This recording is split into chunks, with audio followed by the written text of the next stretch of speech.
Hey guys, what's going on? It's Kyle here. Making another video. This one isn't about really wrestling in particular. This is going to be one of those rare videos where I don't talk about wrestling. This video is particularly because since I have acquired more subscribers who not only enjoy wrestling but also K-pop, I thought why not make a video to explain how I grew up firsthand in listening to K-pop music. And also just for my other subscribers, it's just another way of you guys finding out more, about me, besides my opinions on wrestling. So, growing up here in Chicago, born and raised here in Chicago, I've always lived in a diverse, multicultural neighborhoods. Always have. And one of the things here in Chicago, like one of the TV stations we have here in Chicago, so I don't know, they've acquired KBS station, the KBS station, and KBS is abbreviated for the Korean broadcast station. And so I was about 8 or 9 years old back in 1999, and where I lived in my suburban area where I lived, before it was mandatory that all TV went digital, when TV was just regular broadcast, whether you had cable or not, when it was just regular broadcast, in my suburban area, I was able to acquire the KBS television program on my home television. And so, just flicking through channels and not really paying too much attention, of kind of bored, not really wanting to watch what to watch, I come across this music show. And at the time, I think it was Music Bank, which still exists now. And on here, I saw these various artists, who were extremely talented in singing and dancing, but, they were Asian. And I couldn't understand the words that they were saying, but I knew, I liked the music, it was catchy to me. But one group who stood out to me in particular were g.na, a 6-member boy band. And that's why they still are, probably my number one favorite boy band of all, because they were the group that brought me into K-pop and got me into K-pop. So during this time, I think this was when g.na, I think they made their debut not too long ago. At the time that I had caught them, they made they were making a promotion from their album T.O.P. If I'm not mistaken, no, T.O.P. was their second album, so they already made their debut by the time I caught them. They were already out.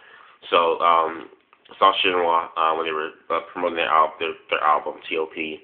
And I think the song that they were singing, that they were promoting, was named after the title of the album. But anyway, enjoyed the choreography.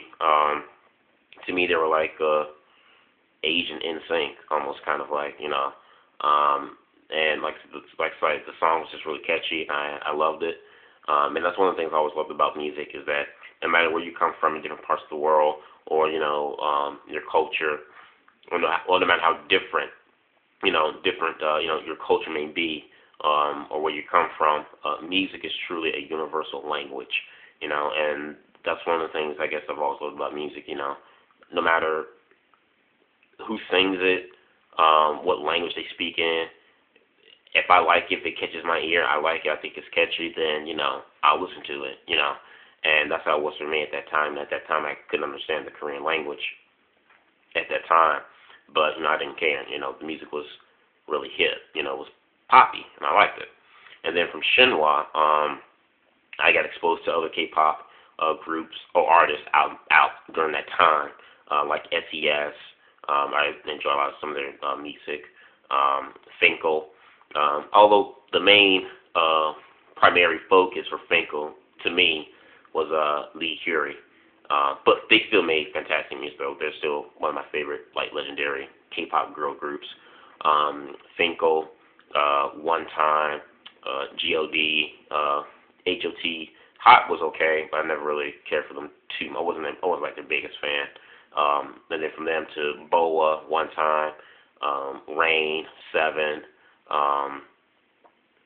trying to think of something, TVXQ, all the way down to, now, Girls' Generation and Big Bang and 2 a.m., 2 p.m. and the whole shebang. Um, so I grew up, listening to all these different K-pop artists, and Shinhwa was the boy group that got me into K-pop. But what got me hooked into K-pop was the artist Rain. Because when Rain came out, Rain was just a little bit different to me during that time. When he came out, which was like 2000, I think Rain came out like in 2001, 2002. So when he came out in 2002, I think his first album was Bad Guy, which I still have.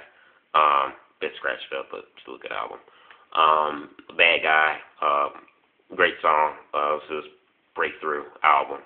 And during that, like I said, he was just different because during that time, there were a lot of solo artists, but I don't think there were really, from what I remember, there weren't a lot of solo male artists who could really, break through.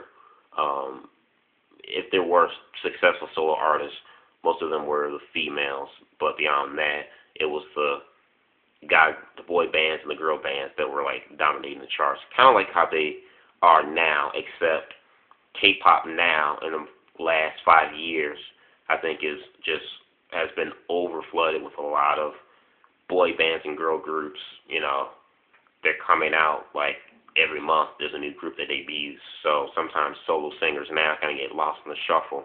But during the time Rain came out, it did have that. Had a lot of successful solo artists. Lee Song was out there by that time. He had broken away from the group from YG Entertainment and did his own thing. You had Rain, Boa, Lee Hyori.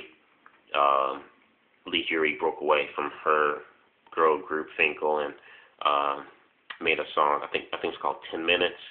That is still the hottest K-pop video to me. That even rivals. Lee Hyori's 10 Minutes music video to me rivals Hyuna's Bubble Pop, and Bubble Pop is just, my God, Bubble Pop is a hot video. But to me, Lee Hyori's 10 Minutes still is just as hot as Hyuna's Bubble Pop, if not rivals, and I think maybe a little bit better. But that's just my opinion. So all those artists there, Seven. I like Seven a lot too. Seven was another one too who got me really interested as well. And a lot of people always compare Seven to Rain, and Seven has always played second fiddle compared to Rain. But in my opinion, personally, I think Rain has always had the better music, but Seven is the better singer. But that's a conversation for another day. So, So anyway, so from Shinhwa in 1999 all the way down to new artists now in 2012 like BAP and Girls' Generation. All the Girls' Generation came out in 2007, but I'm just using a timeline gap from the first K-pop artist all the way to the latest that I like. So from Shinhwa all the way down to BAP, and that includes all boy groups, girl groups, solo male artists, female solo artists, in that time span from 1999 to 2012.